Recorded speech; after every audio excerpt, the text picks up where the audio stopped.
මේ මාධ්‍ය හමුව කැඳවුවේ පසුගිය සතියක විතර කාලය තුල මතුවෙච්ච දේශපාලන සිදුවීම් කිහිපයක් පිළිබඳ අපේ ප්‍රතිචාරය අපේ ස්ථාවරයේ සමාජ ජන මාධ්‍ය ඉදිරිපත් කිරීම සඳහා විශේෂයෙන්ම බටහිර වරාය කොළඹ වරාය බටහිර ජැටිය පිළිබඳ මතුවලා තියෙන සාකච්ඡාවත් ඒ වගේම මලසිරු කොවිඩ් කොවිඩ් වසංගතයේ වැළඳුණු අයගේ මලසිරු පිළිබඳ ඒවා භූමදානය කිරීම පිළිබඳ මතුවලා තියෙන ගැටලු සම්බන්ධයෙන් කරුණු ඉදිරිපත් කරන්න ඒ වගේම වතුකම්කරුවන්ගේ දිනක මූලිකට රුපියල් 1000ක් කිරීම පිළිබඳ ඇතුළත තියෙන සාකච්ඡා පිළිබඳ මෙන්න මේ කරුණු තුන පිළිබඳව මූලික වශයෙන් අවධානය යොමු කරන්න තමයි අද මාධ්‍ය හමුව කැඳවුවේ.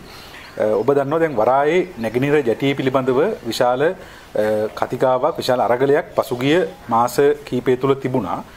එතකොට ඒ අරගලයට පාර්ශවයක් විදිහට පෙරටුගාමී සමාජවාදී පක්ෂයේ කම්කරු අරගල මධ්‍යස්ථානයේ වෘත්ති සමිති අංශය විදිහට අපි මැදිහත් වුණා. ඒ මැදිහත් වෙච්ච උණු වෙලාවෙත් අපි නිශ්චිතව ඒ අරගලයේ පිළිබඳව නැගෙනහිර ජැටිය බේරා ගැනීමේ සටන පිළිබඳව අපේ දේශපාලන ස්ථාවරය අපි ඉදා ඉදිරිපත් කරා. ඒ අරගලයට සම්බන්ධ වුණා පාර්ශව ගණනාවක් විශේෂයෙන්ම ජාතිකවාදී අදහස් දරන කණ්ඩායමයකට සම්බන්ධ වුණා. ඔවුන් රටේ දේපොළ රැක ගන්න රටේ සම්පත් රැක ගැනීම දේශප්‍රේමී වැනි කරුණු ඉදිරිපත් කරමින් තමයි අරගලයට සම්බන්ධ වුණේ. ඒ වගේම වෘත්ති සමිති සම්බන්ධ වුණා. ඒ වගේම වාමාංශික දේශපාලන ව්‍යාපාරයක් විදිහට අපි සම්බන්ධ වුණා. ඉතින් නැගෙනහිර ජැටිය බේරා ගැනීම පිළිබඳ සටන කේන්ද්‍රගත වුණේ මූලික වශයෙන් කරුණු කීපයක් මුල් කරගෙන. ඒ කියන්නේ නැගෙනහිර ජැටිය බේර ගන්න ඕනේ කියලා සටන වැදුණු කණ්ඩායම් ඒ සටන සඳහා එකතු වෙච්ච නැගෙනහිර ජැටිය බේර ගන්න ඕනේ කියලා සමාජයට කියපු කරුණු කීපයක් තියෙනවා. එක කාරණයක් තමයි නැගෙනහිර ජැටිය ආර්ථික මර්මස්ථානයක් විදිහට නැත්නම් වරාය ආර්ථික මර්මස්ථානයක් විදිහට තියෙන වැදගත්කම. මොකද ලංකාවේ තියෙන ප්‍රධාන වරායවල දෙකක් තියෙනවා හම්බන්තොට සහ කොළඹ. ඒකනුත් කොළඹ වරාය තමයි විශාල මෙහෙයුම් කටයුතු ප්‍රමාණය. සාමාන්‍යයෙන් මෙහෙයුම් වලින් රටේ සිද්ධ වෙන නාවක මෙහෙයුම් වලින් 93%කට ආසන්න ප්‍රමාණයක් සිද්ධ වෙන කොළඹ වරාය ආශ්‍රිතව. එතකොට මේ කොළඹ වරායේ තියෙන ආර්ථිකමය වැදගත්කම මේකේ එක කාරණයක් විදිහට තිබුණා. ඒ වගේම ආර්ථික මර්මස්ථානයක් වීම සහ ඒ වගේම මේ ආර්ථික මර්මස්ථානයක් පෞද්ගලීකරණය කිරීමට සැලකිය යුතු කාලයක් තිස්සේ තිබුණු විරෝධය. කෙනා රාජ්‍ය ආයතන විකිණීමට එරෙහිව තිබුණු විරෝධය තවත් ආර්ථික කාරණයක් විදිහට තිබුණා. මෙතන තිබිච්ච ප්‍රධානම දේශපාලන කාරණේ තමයි වරායේ නැගෙනහිර ජැටිය ඉන්දියාව සතු වීම, අදානි සමාගම සතු වීම විසින් ඇති කරන දිගු කාලීන දේශපාලන අනතුර. ඉතින් මේ අනතුරු සම්බන්ධයෙන් තමයි විශේෂයෙන් වැඩි දෙනෙක්ගේ අවධානය යොමු වුණේ. මොකද ඒකට හේතුව වරාය ජැටිය ගැනීම නැත්නම් තවත් ජැටියක් විදිහට මේක සලකන්න බෑ. මේක ඉන්දියාව ලබා ගැනීම සඳහා ඉන්දියාව ඉදිරිපත් කරන එක තර්කයක් තමයි චීනයට ජැටියක් දීලා තියෙනවා කියන එක. ඒ වගේම තව කාරණයක් තමයි හම්බන්තොට වරාය චීනයට දීලා තියෙනවා කියන එක. ඉතින් මේව තමයි ආණ්ඩුවත් ඉදිරිපත් කරේ මේ චීනයට හම්බන්තොට වරාය දීපු නිසා තමයි අපිට මේ නැගෙනහිර ජැටි දෙන්න සිද්ධ වෙලා තියෙන්නේ කියලා. එතකොට එතන තර්කයේ ගොඩනැගුණු ආකාරය තමයි චීනයට ලංකාව තුල one belt one road කියන ව්‍යාපෘතිය උන්ගේ උපාය මාර්ගයට අදාළ කටයුතු කරන්න සිද්ධ කරන්න ඉඩ දුන්නා නම් ඉන්දියාවටත් බහින්න ඉඩ දෙන්න ඕන. ඉන්දියාවටත් මේකේ නටන්න ඉඩ දෙන්න ඕන කියන තමයි එදා ඉන්දියාව පැත්තෙන් සහ ඉන්දියාව නියෝජනය කරමින් ආණ්ඩුව ඉදිරිපත් කරපු අදහස.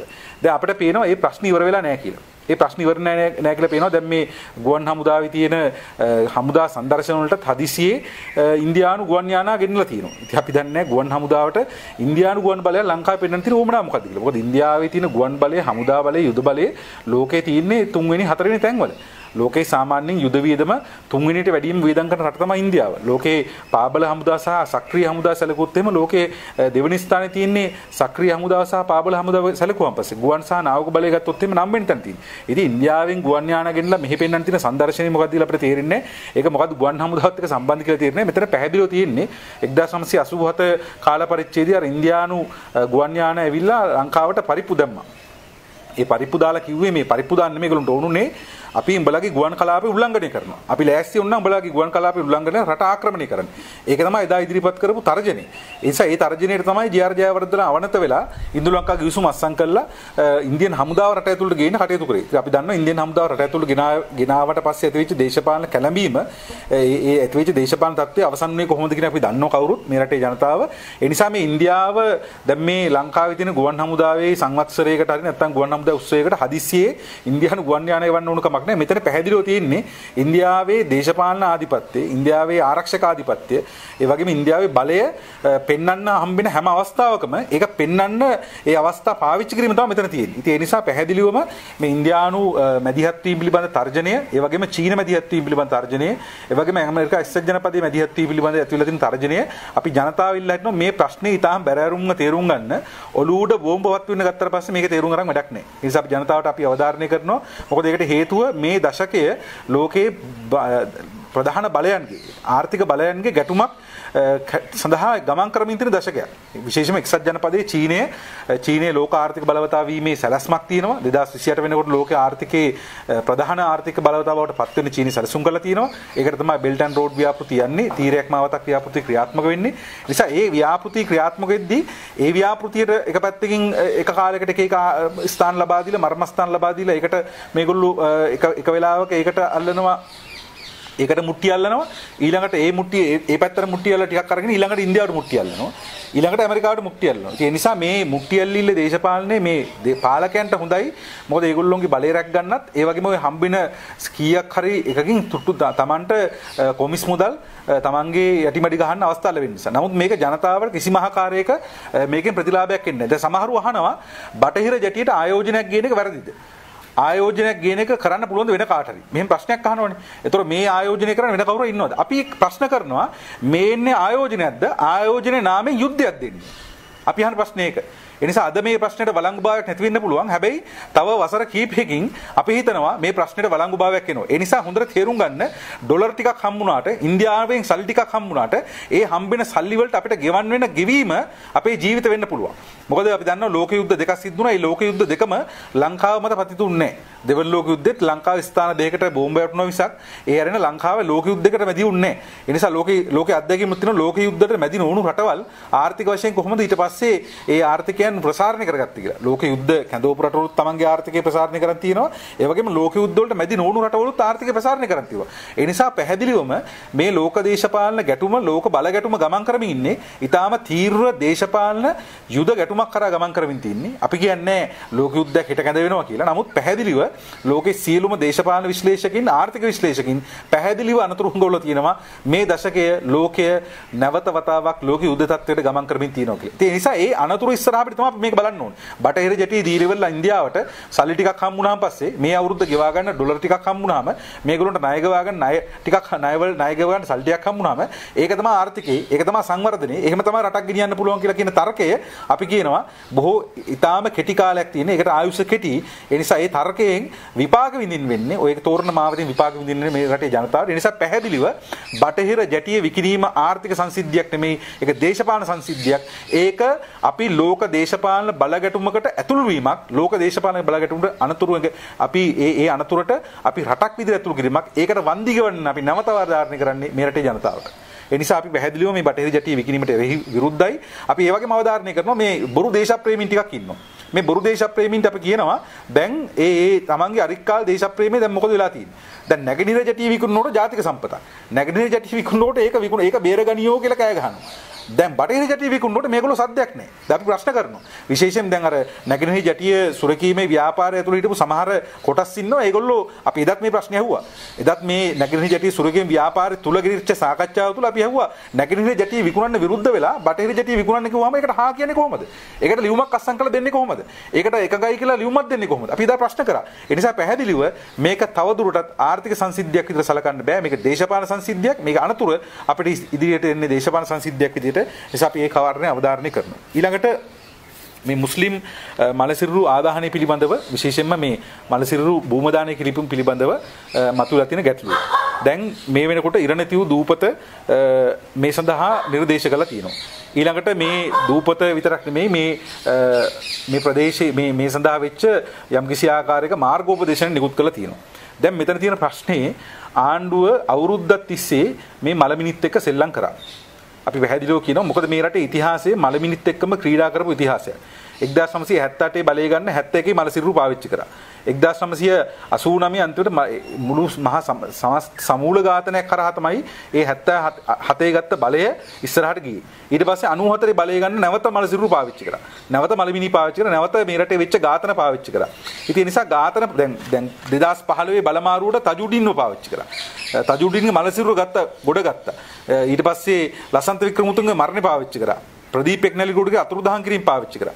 ඒ වගේම ලලිත් කුගුණලගේ අතුරුදහන් කිරීම පාවිච්චි කරා. ඒ නිසා මේ රටේ දේශපාලනය කියලා කියන්නේ ආර්ථික වැඩපිළිවෙලක්, දේශපාලන වැඩපිළිවෙලක්, සමාජ වැඩපිළිවෙලක්, රටේ සමාජ සංස්කෘතික ඉදිරි දැක්මක් ඉදිරිපත් කරලා බලයට ආපුවා නෙමෙයි. මේගොල්ලෝගේ පොත් තියෙන ලොකුවට.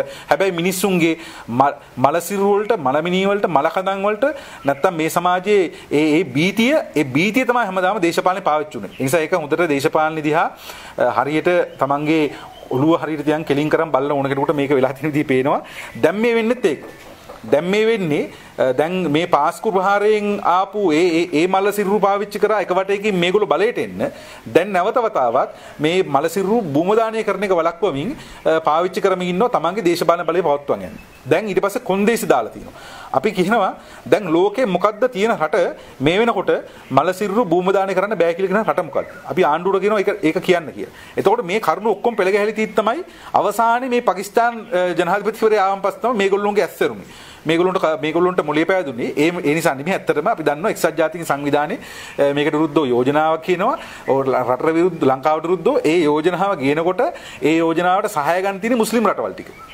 ඉතින් ඒක තමයි එතන හේතුව. ඉතින් ඒ නිසා ඒ හේතුවට තමයි මේ මෙතන තිරිංග බුරුල් කරේ. හැබැයි දැන් අන්තිමට සිද්ධලා තියෙන්නේ මොකද්ද? අන්තිමට දූපතකට ගිහිල්ලා මේක දාන්න හදනවා. එක පැත්තකින් අනිත් පැත්තට දැන් මේකට ඉදිරිපත් කරන විශාල ප්‍රමාණයක් කොන්දේසි විශේෂයෙන් දැන් මිනි පෙට්ටියත් අන්තිමට සල්ලි වලට ගන්න වෙලා තියෙනවා. දැන් මේගොල්ලෝ පටන් ගත්තේ කොහොමද? පටන් ගත්තේ දැන් මේ මොකද මේ අවුරුදු සමහර ඒවා මේ සීතාගාරවල මාස ගාණක් තියලා තියෙන්නේ. නිසා මාස ගාණක් කුණු වෙච්ච ප්‍රශ්නයක් මේ. මාස ගාණක් ඇලංගිය ප්‍රශ්නයක්. මාස ගාණක් තමන්ගේ දේශපාලන පාවිච්චි කරන ප්‍රශ්නයක්. දැන්වත් ආණ්ඩුවට තියෙන්න ඕනේ අඩුම තරමේ මේ ප්‍රශ්නයට තවත් මිනිස්සුන්ගේ හදවත් පාරන්න නැතුව. මොකද අපි දේශපාලන වශයෙන් අපි මේ කරුණ කියන්න ඕනේ. ඒ කියන්නේ මේක දැන් සමහර ප්‍රශ්න තියෙනවා. ඒ ප්‍රශ්න සිදු වුණාන් පස්සේ ඒකේ බලපෑම් වෙන්නේ සමාජයේ එක්තරා ආකාරයක මේ තාර්කික තලයට. නැත්තම් තාර්කික බුද්ධියට තමයි මේ ප්‍රශ්න බලපෑම් සාගත. සමහර ප්‍රශ්න තියෙනවා. ඒ ප්‍රශ්න හැඟීම් වලට බලපානවා. ඒ ප්‍රශ්න බලපානවා මිනිස්සුන්ගේ හදවත් වලට බලපානවා. දැන් අපි යාපනයේ පුස්තකාලේ ගිනි තැබීම අපි දකින්නේ එහෙම සිද්ධියක් විදිහට. ඉතිහාසයේ සිද්ධ වෙච්ච. කාටර කිව්වේගේ පුස්තකාලෙන් ගිනි ගත්තේ ඕන තරම් ලෝකෙ සිද්ධලා තියෙනවනේ කියලා. නෑ යාපනයේ පුස්තකාලේ ගිනි තැබීමෙන් ඒ ගිනි තැබීමේ සිද්ධිය හරහා දෙමළ ජනතාවගේ හදවතට මහ දැවැන්ත කම්පනයක් එල්ල කරා.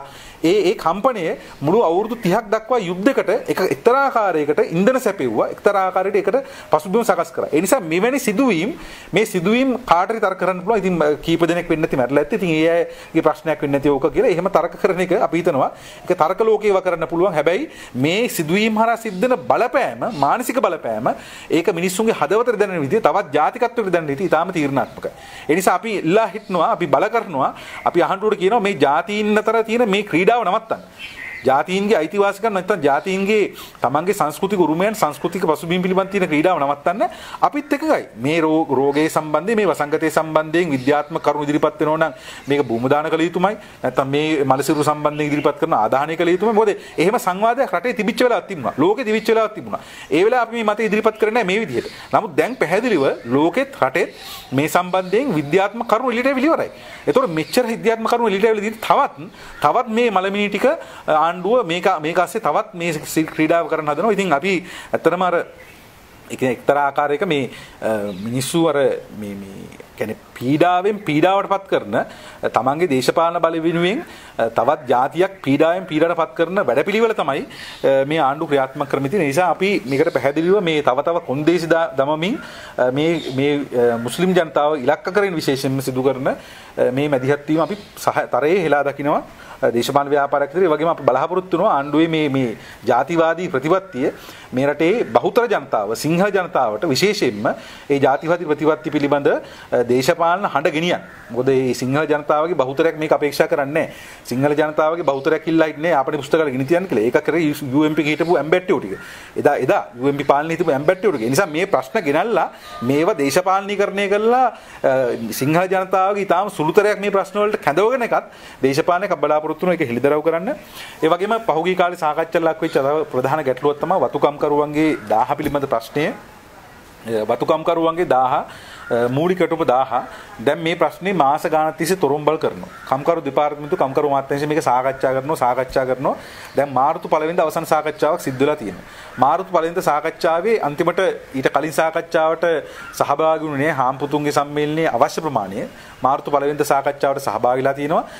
කම්කරු දෙපාර්තමේන්තුවේ සාමාන්‍ය ක්‍රමයේ තමයි පරිපාලක සභාව දෙවරක් ඇඳවෙන්න ඕනේ ඒ තීරණේ සම්මත කිරීම සඳහා. දැන් තියෙන ප්‍රශ්නේ මාර්තු 1 වෙනිදාන් පස්සේ දැන් දින ගණනාවක් ගෙවිලා තියෙනවා. තාමත් ගැසට් එක ගහලා නැහැ. මේ ගැසට් එක ගහන්න නැයි පිච්චර ප්‍රමාවෙන්. ඒගොල්ලන්ට නඩුව යන්න අවස්ථාව දෙන්නද? ගැසට් එක ගැහුවාම පස්සේ ඒගොල්ලෝ නඩුව යන්න බලන්න දින්නේ. ඊට පස්සේ නඩුවක්ද ඊළඟට එන්නේ. ඒ නඩුව අස්සේද මේ ප්‍රශ්නේ ඊළඟට මේක වටේ යවන්න හදන්නේ. මේ ප්‍රශ්නේ විසඳා ඉන්න හදන්නේ ඒ නඩුව පාවිච්චි කරලාද? ඒ නිසා අපිට පැහැදිලි සැකයක් තියෙනවා. අපි ආණ්ඩුවට අවධාරණය කරනවා. වතුකම් කරුවන්ගේ දිනක මූලිකට රුපියල් 1000 ඒක දෙන්න ඕන කීකේ ඉන්න එපා. ඒක දෙන්න ගැසට් නිවේදනයක් ගහන්න තියෙන ගැසට් නිවේදනය අපි බල කරනවා. පාර්ලිමේන්තු පනතක් ගේන්න. ඒතර මුකුත් කතා නැහැ. උසාවිය යන්න බෑ, අධිකරණයට යන්න බෑ, මොනවත් නැහැ. හාම්පුතුන්ට සිද්ධ වෙන මේක කරන්න, කොම්පැනි කාරයන්ට සිද්ධ වෙන මේක කරන්න. ඒ නිසා පැහැදිලිව ඒක කරන්න පුළුවන්. මීට කලින් කරලා තියෙනවා පෞද්ගලික අංශ සේවකයන්ගේ අවම මූලික කොටුව රුපියල් 7500 තිබිච්ච එක 10000 කරන්න 2500කින් වැඩි කරන්න මීට අවුරුදු කීපයකට කලින් ගෙනාව පාර්ලිමේන්තු පනතක්. ඒ නිසා මේකට පාර්ලිමේන්තු පනතක් ගේන්න පුළුවන්. ඒ නිසා මෙච්චර වටේ යන්න එපා. මේ පරිපාලක සභාවල රස්තදු ගහන්න එපා, නඩු දාන්න ඉඩ දෙන්න එපා. නඩු දාලා මේක තව මේ ප්‍රශ්නේ වකූර් කරන්න, මේ ප්‍රශ්නේ කරකෝ ඉන්න ඉඩ දෙන්න එපා කියන අපි අවධාරණය කරනවා. ඒ වගේම අපි ඉදිරි දින කිහිපය තුල මේ සඳහා මැදිහත් වීමක් ආණ්ඩුව ආවේ නැත්නම් අපි වතුකම්කරු මධ්‍යස්ථානයේ පෙරටුගාමී සමාජවාදී පක්ෂයේ කම්කරු අංශයේ වතුකම්කරු මධ්‍යස්ථානයේ බලාපොරොත්තු වෙනවා දැවැන්ත ක්‍රියාමාර්ගයකට අවතීර්ණ වෙන්න දිනක මූලිකට රුපියල් 1000ක් කරගැනීම ඉල්ලීම සාර්ථක කර ගැනීම සඳහා මූලික වශයෙන් මේ කරුණු තමයි තිබුණේ. අපි ඔබගෙන් බලාපොරොත්තු වෙනවා මොනවා හරි ගැටලු තියෙනවා නම් සාකච්ඡාට ඉදිරිපත් කරන්න කියලා. බොහොම ස්තුතියි.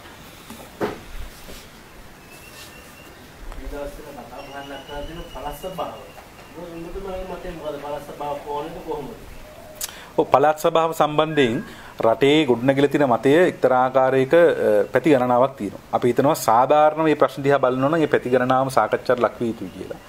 එක කාරණයක් තමයි පළාත් සභාව උතුරට සහ නැගෙනහිරට මේ පළාත් සභාව විසින් යම්කිසි ආකාරයක තමන්ගේ නියෝජිතයන් පත් කරගැනීමේ අයිතිය හිමි වුණා.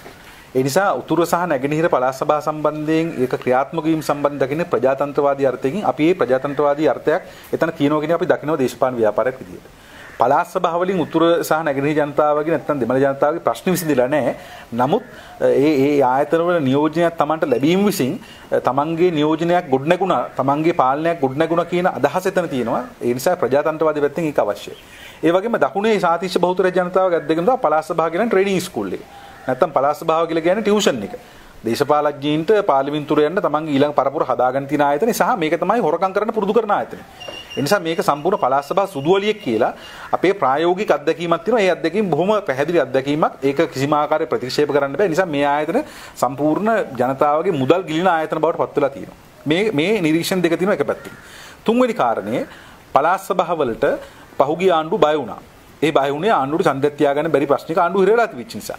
දැන් අපිට පේන දෙයක් තියෙනවා. මේ ආණ්ඩුවත් ඡන්දවලට ක්‍රමානුකූලව ඡන්ද තියන්න තියෙන බීතිය පිළිබඳ ප්‍රශ්නය මේ ආණ්ඩුවට ඇවිල්ලා තියෙනවා. ඒ නිසා මේ ආණ්ඩුව දැන් මේ බඩු මිල ඉහළ ගිහලා තියෙන විදිහට, දවස ගානේ මිනිස්සුන්ගේ ආර්ථික පීඩනය වැඩි වෙන විදිහට, සීනි මිල පාලනය කරන්න නැතුව සීනි වලින් කොමිස් ගහන්න ඉඩ දීපු විදිහට, හාල් මිල පාලනය කරන්න නැතුව හාල් මාෆියාවට රටේ නටන්න දීලා තියෙන විදිහට අපි හිතන්නේ මේ ආණ්ඩුවට ලේසි වී කියලා මැතිවරණයට මුහුණ දෙන්න. ඒ නිසා මේ ආණ්ඩුවත් දැන් මැතිවරණයට ක්‍රමානුකූලව මැතිවරණයට බීතිය තියෙනවා, බය තියෙනවා. ඒ නිසා මේ මැතිවරණය එක ප්‍රකාශනකුත් කරමින් ඉන්නවා. ඒ නිසා පැහැදිලිව අපි හිතනවා යම්කිසි ආකාරයක මේ මැතිවරණ ක්‍රියාවලිය රට ඉස්සරහ අපිට ප්‍රජාතන්ත්‍රවාදී පිළිබඳ ප්‍රශ්නයක් සමග තමයි දැන් මැතිවරණ ක්‍රියාවලිය පැටලලා තියෙන්නේ.